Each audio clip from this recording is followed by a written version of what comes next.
Hello hi, ഞാൻ ഉണ്ണികൃഷ്ണനാണ്. ഇന്ന് ഉച്ചയ്ക്കത്തുള്ള ഊണ് വീട്ടിൽ നിന്നാണ് കേട്ടോ. അപ്പം വീട്ടിൽ ഉച്ചയ്ക്ക് ഊണിൻ്റെ കൂടെ എന്തൊക്കെയുണ്ടെന്ന് നോക്കാം. കുത്തരി ചോറുണ്ട്, ഒരു ചെറിയൊരു തോരനുണ്ട്, അത് കൂടാഞ്ഞിട്ട് നമ്മുടെ നാടൻ വെണ്ടയ്ക്ക വിഴുക്കുണ്ട് കേട്ടോ. അതെനിക്ക് ഭയങ്കര ഇഷ്ടപ്പെട്ട ഒരു ഡിഷാണ്. ഇത് ബീൻസ് തോരനാണ്, മുളകും തേങ്ങയൊക്കെ ഇട്ടിട്ടുള്ള. ഇതാണ് ഇന്നത്തെ സ്പെഷ്യൽ കേട്ടോ.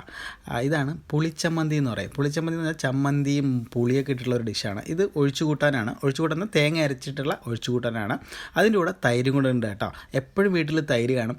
എനിക്ക് തേങ്ങ അരച്ച ഒഴിച്ചു കൂട്ടാനും തൈരും പിന്നെ ആ മുളകും എല്ലാം കൂടെ മിക്സ് ചെയ്ത് കഴിക്കാൻ ഭയങ്കര ഇഷ്ടമാണ് കേട്ടോ. അതിൻ്റെ കൂടെ തന്നെ ഈ നെല്ലിക്ക അച്ചാറും തോരനും വെഴുക്കെല്ലാം കൂടെ ചേർത്ത് ഇതുപോലെ മിക്സ് ചെയ്യണം. മിക്സ് ചെയ്ത് ഒരു ഉരുളയാക്കിയിട്ട് ഇങ്ങനെ കഴിക്കണം കേട്ടോ. എന്താ ടേസ്റ്റ് എന്ന് അറിയുമോ? പ്രത്യേകിച്ച് നമ്മളെ വീട്ടിൽ നിന്ന് കഴിക്കുമ്പോൾ അതിന് സ്വാദ് കൂടുകയുള്ളൂ. മുളകും പുളിയും ഉള്ളിയൊക്കെ ചേർത്തിട്ടുള്ള ഈ ഒരു ചമ്മന്തിയാണ് ഇന്നത്തെ താരം കേട്ടോ.